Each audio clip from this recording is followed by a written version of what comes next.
السلام عليكم، بسم الله الرحمن الرحيم. النهارده هنجيب لكم فيديو للشيخ عبد الله رشدي. طبعا حضراتكم عارفينه. شيخ الترند، شيخ العضلات اللي منتشر على اليوتيوب والاخوان في ظهره بينشروه. هنجيب لكم دلوقتي مقاطع ليه في منتهى الخطورة. بيدعي ان هو مع الفلسطينيين، وفي نفس الوقت بيمدح في اعدائهم واللي قتلوهم. فكان في سائل، وطبعا عبد الله رشدي عامل ان هو مفتي، يعني بيضرب في الاسلام ضرب شديد جدا في هذه الفتاوى اللي بيعملها كل سنه في رمضان باسم الدردشه، وعنده غلطات رهيبه. فكان في واحد بيساله بيقول له: يا شيخ، ليه ما تعملش فيديو تنتقد فيه مسلسلات رمضان؟ فادعى عبد الله رشدي، هنجيب لكم طبعا المقاطع دي بصوته وصورته دلوقتي، ادعى ان هو ما بيتفرجش على مسلسلات رمضان. ليه؟ طبعا لانه بيبقى في امريكا. هو موجود دلوقتي في امريكا، بيعمل ايه الله اعلم. يعني لو هو مثلا بحجة ان هو رايح هناك يدي دروس دينية، مفيش اي اثبات يثبت ان هو بيدي دروس. يعني يصور لنا مثلا فيديو وهو قاعد مع مثلا المسلمين هناك وبيدوهم دروس، او حتى مع غير المسلمين وبيدعو للاسلام، لكن مفيش الكلام ده ولا اي اثبات. يعني يثبت لنا ايه السبب ان هو موجود متواجد في امريكا. هو متواجد في امريكا فقط للمتعة ويعني الفرفشة، وعميل ليهم، وممكن يكون بياخد هناك دورات تجنيدية علشان ازاي يضرب في الاسلام وازاي يتوه الشباب المسلم.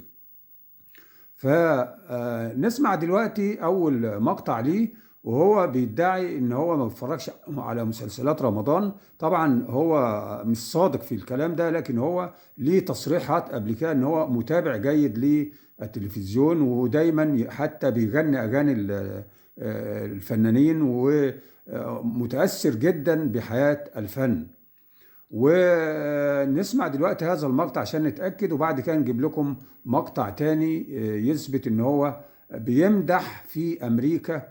يعني هو بيدعي في هذا المقطع ان هو مع الفلسطينيين، وان هو يعني متضامن معاهم ومتعاطف معاهم، وفي نفس الوقت في المقطع التاني اللي احنا هنجيبه بيمدح في امريكا، وكأن امريكا دي مش هي اللي واقفة ورا عملية ضرب الفلسطينيين والقضاء عليهم، وهي الداعم الأساسي وهي المحرض الأساسي على الفلسطينيين. فإزاي يمدح فيهم ويقول له مثلا، في واحد بيقول له: أنت إيه رأيك في أمريكا؟ قال له: جميلة لطيفة مش عارف إيه. هنسمع دلوقتي الكلام ده. اسمع أول مقطع اللي بيقول لك أنا مع الفلسطينيين، وان في مسلسل مش عارف ايه مؤثر جدا وان هو معاه. اسمع كده هذا المقطع. يعني انا في رمضان ما بتفرجش على المسلسلات، بس في مسلسل كويس جدا اسمه صحاب الارض. المسلسل ده يعني بدأ يعري الجماعة ولاد العم، وبدأ يظهر حقيقتهم ويبين للناس الموضوع ده ايه، فهم طبعا متضايقين منه جدا جدا جدا يعني. حضرتك سمعت اهوت. نسمع بقى المقطع لما واحد بيقول له: انت رأيك ايه في امريكا؟ قال له: ده جميلة لطيفة مش عارف ايه. اسمع كده هذا المقطع عشان تتأكدوا ان هو بيخون ويدعي ان هو متضامن مع الفلسطينيين. امريكا عاملة ايه دلوقتي يا شيخنا؟ حلوة حلوة وجميلة ولطيفة. حضرتك سمعت اهوت. عبد الله رشدي ده بيمثل الازهر، يعني الازهر واقف في ظهره، يعني دعم شديد جدا، وبيظهره وبيخليه يظهر على الفضائيات وبينشره، ويعني عامل له شهرة علشان هو ده اللي بيمثله.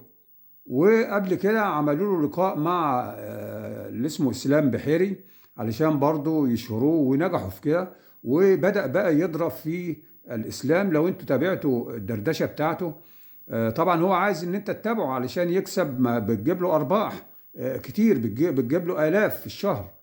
فالمهم ان هو بيبقى الاخوان وراه في ظهره، وهو اخواني طبعا ما يقدرش ينكر كده، وعلشان كده بتلاقي ليه مشاهدات كتير، لان الاخوان بيعملوا زي لجان كده لما بيكون واحد تبعهم علشان ينشروه، فبيدخلوا بكثافة حتى ممكن ما يسمعش كلامه، لكن المهم ان هو يسجل ان هو مشاهدات علشان ينشره، علشان يدعم موقفه ويشهره، ويبدأ يبث السموم بتاعته ويضلل المسلمين.